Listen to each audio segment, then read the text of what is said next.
లక్ష్మీ నరసింహారెడ్డి గారి వర్షన్ తీసుకున్న తర్వాత లక్ష్మీ నరసింహారెడ్డి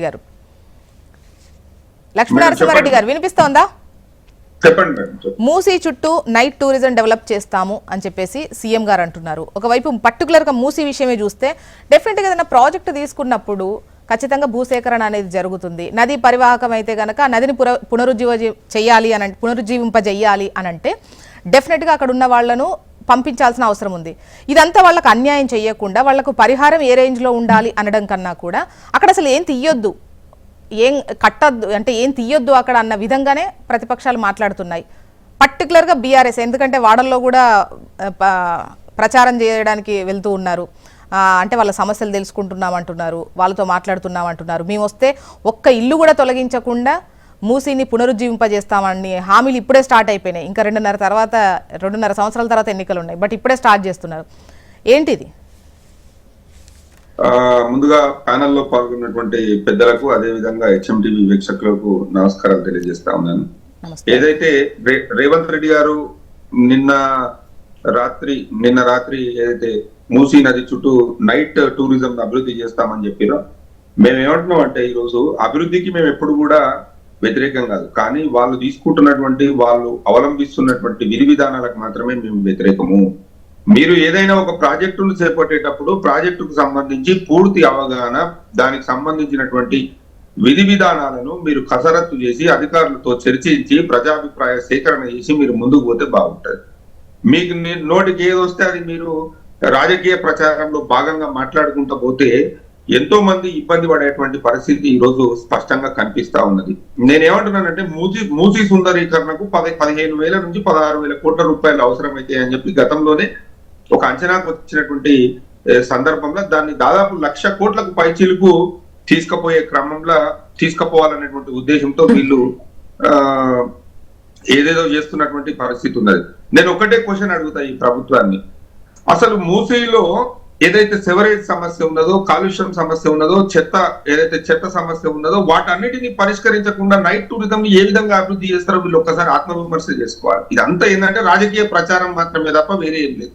ఇందాక వెంకటరెడ్డి అని చెప్పినట్టు మీరు ఇచ్చిన హామీల మీద మీరు దృష్టి పెట్టండి. ముందు మీరు ఇచ్చినటువంటి హామీలకు మీరు ఏ విధంగా వాటిని పరిష్కరిస్తారో అది చెప్పండి ప్రజలకు. అంతేగాని ఈ ఇచ్చిన హామీలను గాలిలోకి వదిలేసి మర్చిపోయి ప్రజలను అడ్డు విడుచుకుంటా ఇవాళ కొత్త ఏటివేటివో అక్కరకు రానివి, అదే విధంగా అమలు కానివి మళ్ళీ చెప్పి ప్రజలను ఎన్ని సంవత్సరాలు మోసం చేస్తారు, ఎన్ని రోజులు మీరు మోసం చేస్తారని చెప్పి ఈ వేదిక ద్వారా నేను ప్రభుత్వాన్ని అడుగుతా ఉన్నాను.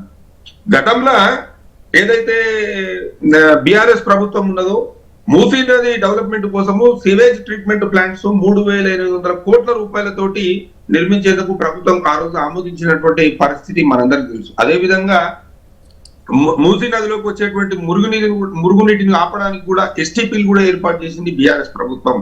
36 పెద్ద ఎస్టీపీ. ఇప్పుడు లక్ష్మీ నరసింహారెడ్డి గారు, మీరు అంటే ఎస్టీపీలు ఏర్పాటు చేశారు, ఇవన్నీ ఒక ఎత్తు అయితే మీరు కూడా మూసీ నదికి సంబంధించి అంటే దాని ప్రక్షాళనకు సంబంధించి మొదట్లో ఉన్నటువంటి అంటే ఆ ఫోకస్కి ఆ తర్వాత దాన్ని అంత పెద్దగా పట్టించుకోలేదు.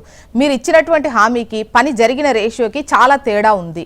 సో మీరు కనుక త్వరితగతిన దానిపైన ఫోకస్డ్ గా ముందుకు వెళ్ళకపోవడం వల్లే ప్రస్తుతం ఈ పరిస్థితి వచ్చింది. నేను ఒక ఎగ్జాంపుల్ చెప్తాను. గుజరాత్ లో సబర్మతి నది ఏదైతే ఉన్నదో 1999 నుంచి ప్రణాళిక ప్రారంభిస్తే దాదాపు 2012-2014 ప్రాంతంలో అది కార్యరూపం దాల్చింది.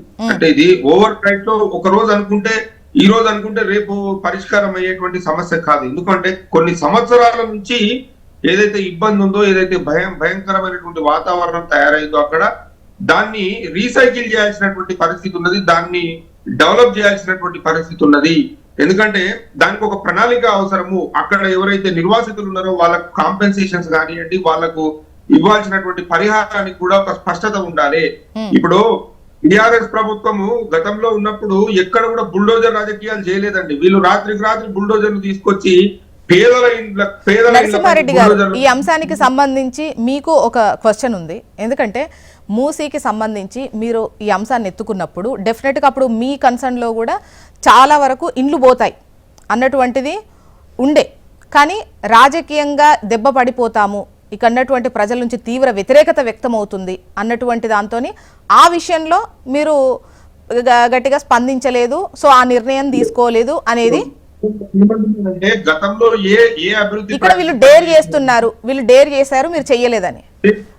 వీళ్ళు డేర్ చేయడం కాదు, వీళ్ళు డైవర్షన్ చేస్తున్నారు. వీళ్ళు డేర్ చేయడం కాదు, వీళ్ళు డైవర్షన్ చేస్తున్నారు. ఎందుకంటే గతంలో ఏదైతే మూసీ ప్రాంతంలో ఇప్పుడు ఉప్పల్ నాగోల్ ఉంది కదండి, అక్కడ దాదాపు ఒక 5 కిలోమీటర్ల మేర రివర్ ఫ్రంట్ అభివృద్ధి పనులు ప్రారంభించారు. అక్కడ కల్చరల్ హబ్ అనేది కూడా తీసుకొచ్చినటువంటి పరిస్థితి మనందరికి తెలుసు. అదే విధంగా మూసీ నదిపై కొత్తగా 15 బ్రిడ్జిలు కూడా నిర్మించడానికి అనుమతి ఇచ్చారు. ఇవన్నీ ఎట్లా నిర్మాణాత్మకంగా ఒక కన్స్ట్రక్టివ్ వేలో పోతేనే డెవలప్మెంట్ యాక్టివిటీ జరిగింది. కానీ రాత్రికి రాత్రి బుల్డోజర్లు తీసుకుపోయి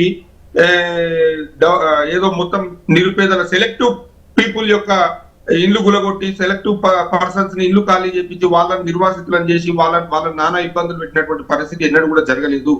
ఇప్పుడు వీళ్ళు అనుకున్నదే తడు. వీళ్ళు ఈ రోజు అనుకుంటే రేపటి వరకు జేసీబీలు తీసుకుపోయి వాళ్ళకి ఏ విధమైనటువంటి స్పష్టత పరిహారం ఇవ్వకుండా, వాళ్ళకి కనీసం నచ్చ ఇవ్వకుండా, కనీసం వాళ్ళ ఇంట్లో ఉన్న సామాన్ తీసుకొని బయటకు పోతామంటే కూడా సమయం ఇవ్వకుండా కులగొట్టి వాళ్ళను రోడ్డు మీదకి ఇస్తున్నటువంటి పరిస్థితులు మీ ద్వారా మీడియాలోనే మనందరం చూడడం జరుగుతా ఉన్నది. నేనేమంటున్నానంటే కనీసం వీళ్ళు ఎవరికి వీళ్ళ డీటెయిల్డ్ ప్రాజెక్ట్ రిపోర్ట్ ఏముంది కూడా తెలియదు కదండి. అసలు వీళ్ళు ఏం చేయాలనుకుంటున్నారు, వీళ్ళు చేస్తున్నటువంటి అభివృద్ధిలో ఎంతమంది నిర్వాసితులు అవుతున్నారు, ఎంతమందికి పరిహారం చెల్లించాల్సి ఉంటుంది, ఇవ్వాల్సినటువంటి పరిహారం ఎంత అనేది కూడా వీళ్ళకు ఒక అవగాహన లేకుండా కాంగ్రెస్ నాయకుల వాయిస్ తీసుకుందాము. నరసింహారెడ్డి గారు మళ్ళీ మీ వాయిస్